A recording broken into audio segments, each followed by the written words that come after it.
Yo, we are back with another episode, baby. Rims and Ropes is here, man. Episode 11. We got a lot of things to talk about, but do I really care to talk about everything? Find out right now. Let's go, man. Hey.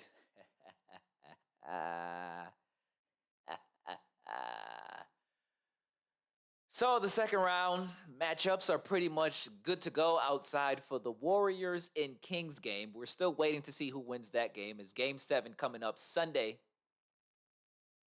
This Sunday. I'm recording this Saturday, so the game is tomorrow, I believe, if I'm not mistaken. It's 3-3, man. I was surprised that the Warriors didn't win 4 straight. See, my prediction was the Warriors are going to win in 5, right? Completely, I'm wrong. Light the beam. My apologies. I got a lot of things wrong this year. Got a lot of things wrong. I'm a man to admit that. I got a lot of things wrong.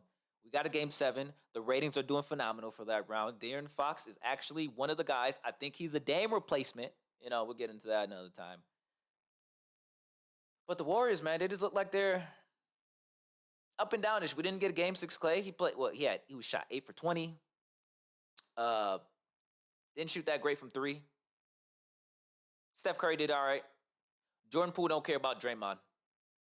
And it looks like the punch is still lingering. It still hurts, you know what I'm saying? We'll move on. Let's talk to what really happened last night. Let's talk about what really happened last night. Ain't no more of that for the season. That all this is done. This is done right here, okay? He said he wanted 40, he got a 40 piece right on his forehead. Dillon Brooks, man. Why you do that to your team? Between Dillon Brooks, between Ja Morant, Memphis Grizzlies just fell apart, man.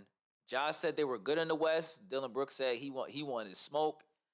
And they got exactly what they asked for. This is a perfect scenario of when you tell a kid, listen, man, you're not ready to be an adult. You're not ready to handle these bills. You're not ready to go to work every day. You're not ready. Just enjoy being a high schooler and a teenager with no bills. And what happened? Nah, I'm fine. I ain't worried about none of that, man. Me and my boys straight. And what happened? Life hit you right in the mouth and you out of here. On a serious note, though, I think the Lakers were just a better team. They showed it. It was a lot more team-oriented. It wasn't LeBron James. It wasn't Anthony Davis. It wasn't their duo. They looked like significant role players. It was a really good team effort. And you got to give credit to Rob Pelinka and the LA Lakers for pulling that off after the Rush trade. So they look really good.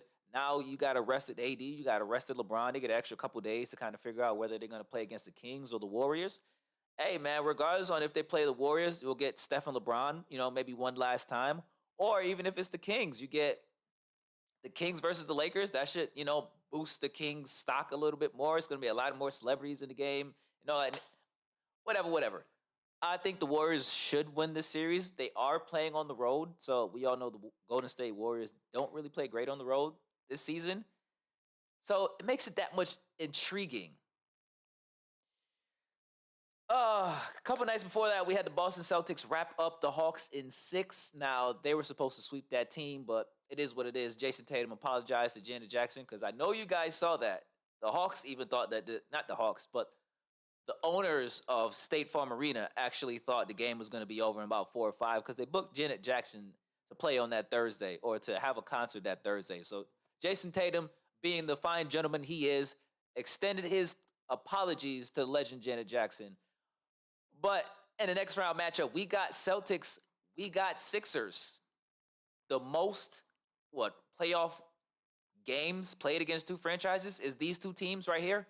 And when you look at the regular season, Celtics just kicked the Sixers' ass. Let's just keep it a bean here. Now, Joel Embiid did drop that 50 in that last game, so they didn't get swept in the season series.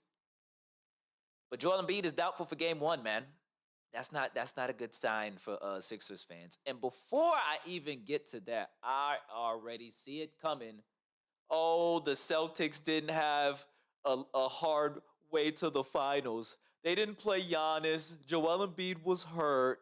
Yada, yada, yada. They're going to play up against a banged-up Heat team or a inexperienced Knicks team. I already see it coming, but that's besides the fact. Joel Embiid is not going to be probably playing until Game 3 when they're back in Philly.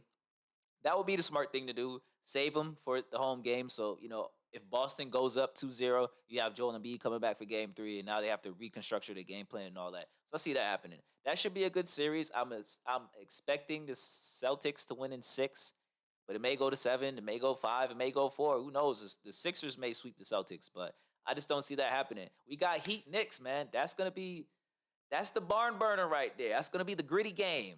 You know what I'm saying? I want the Knicks to win in 7. I think, you know, whoever basically wins game 1 and game 3, I think is probably going to win the series. Those are usually the most important games. I know game 5 is usually the important game to win, but it may not get to 5. Who knows? But that's going to be a good series, man. Jimmy Butler's been playing phenomenal basketball. Once again, I apologize to Heat Nation. I was wrong. I was wrong. Okay, I thought Giannis was going to come back. I thought Giannis was going to come back and drop 40 for the rest of the series and force a game 7. But clearly, I was wrong about that. Okay, so my bad, Heat Nation. Y'all made it to the semifinals. But I did see a video where the team was overly celebrating and Jimmy Butler's in the back like, you rookies, we ain't do nothing.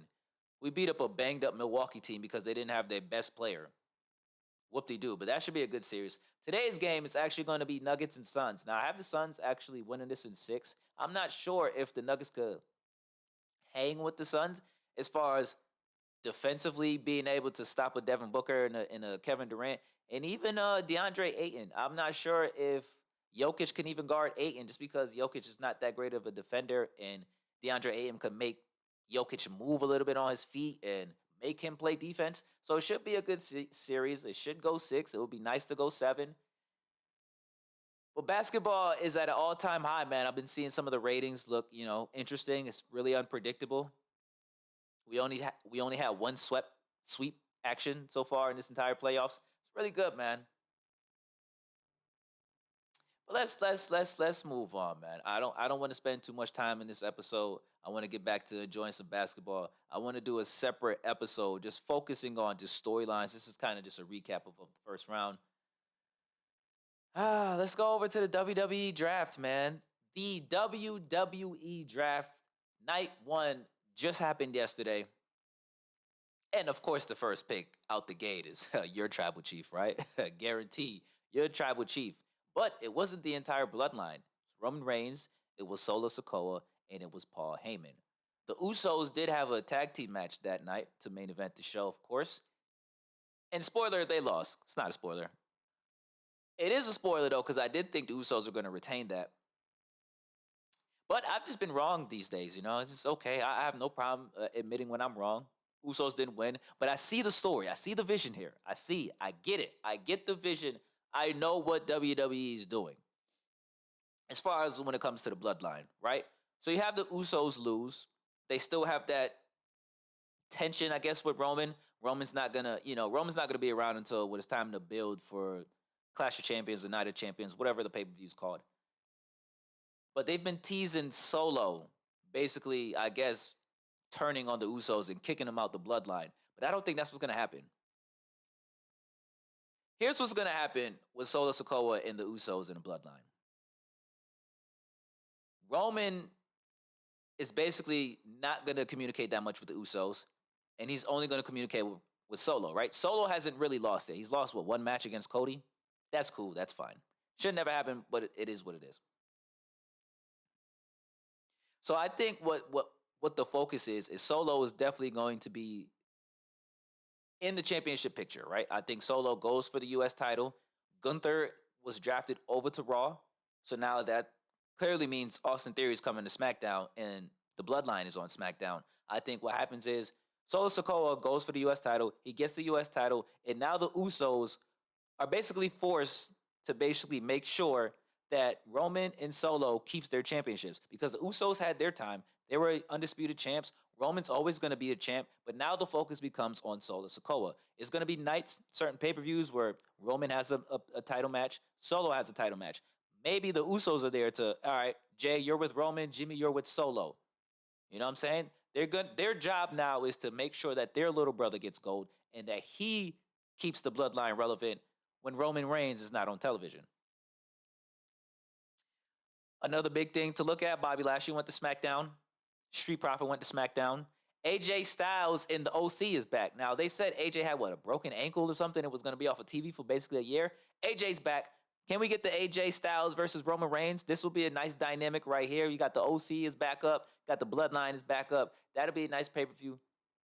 Maybe a SummerSlam type of match, OC. But, hey, it looks like they're still building towards this new Hurt Business, as you got Bobby and the Street Profit on the same roster as well. Bianca Belair went to SmackDown. Just naming off a few things. Cody went to Raw. As I said earlier, Gunther went to Raw.